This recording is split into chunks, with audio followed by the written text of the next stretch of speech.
Hello, my name is Benjamin Hart. I'm an American attorney and the managing director of Integrity Legal here in Bangkok, Thailand. As the title of this video suggests, we're discussing the digital wallet again. A lot of people have asked me, they've said, honestly, this isn't really fully within the bailiwick. Well, it is within the bailiwick of the channel, I think, but people have said it's not really the thrust of what you usually make videos on. Why are you so concerned with this? I'm concerned with it because it really is important. It's of key importance, actually.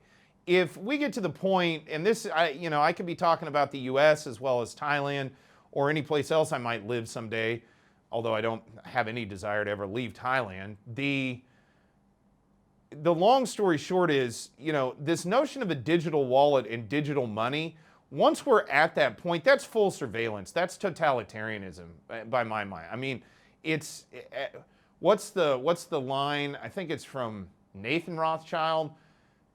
Give me control over a country's currency and I care not who makes their laws. There's something to be said for that. A currency, if you will, is the lifeblood of an economy. A currency is the lifeblood of a polity, for that matter. It's interesting to me that it almost uses sort of maritime terminology. Currency, like a current in a river, a current in the sea. The current is what pulls along the water. It's what pulls things along in the tide, if you will, in sort of a maritime context. And it's the reason I'm concerned about this is, it has implications, broad implications across all society. So that's the reason I'm concerned about it. That said, I thought of making this specific video after reading a recent article from the Bangkok Post, bangkokpost.com. Article is titled, "On the Edge of a Precipice." Quoting directly, "Most executives believe the economy is not close to the crisis level the government claims.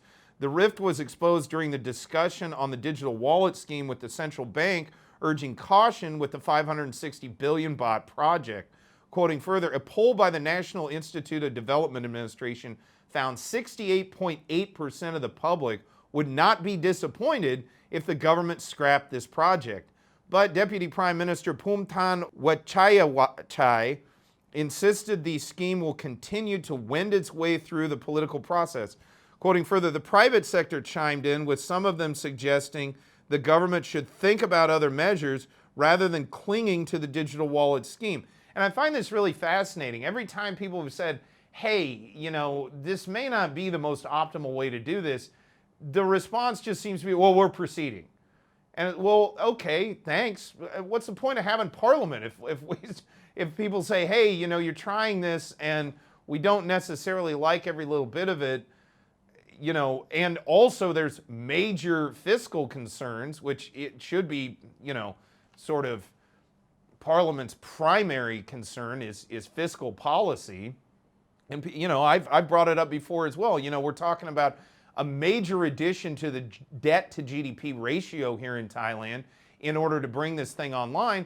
And ultimately, I've yet to see how it would truly be a loan, because that's the discussion that's been had to this point is the government has to take out a loan to implement this thing. Well, in a loan, you get value for value.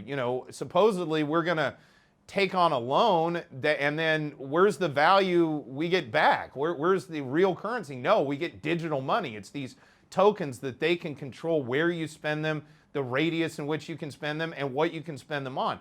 That's not the definition of currency. That's not the definition of money in a traditional or legal sense. So again, and then the definition of a loan. How do you have a loan when there's no actual value transferred? It's just sort of, these chits that are created out of thin air, for lack of a better term. So again, and I don't really understand why no one's opinion on this. I mean, the business communities came out and said, hey, look, we may want to revisit this.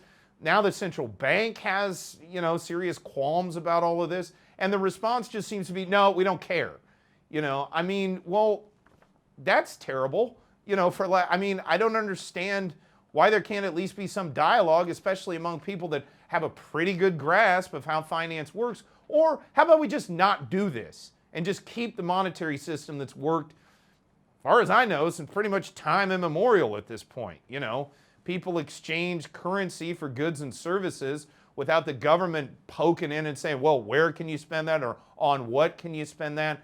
Again, wouldn't it just be a better idea to just stay with what we're going with, not put the country into significant debt and move on down the road?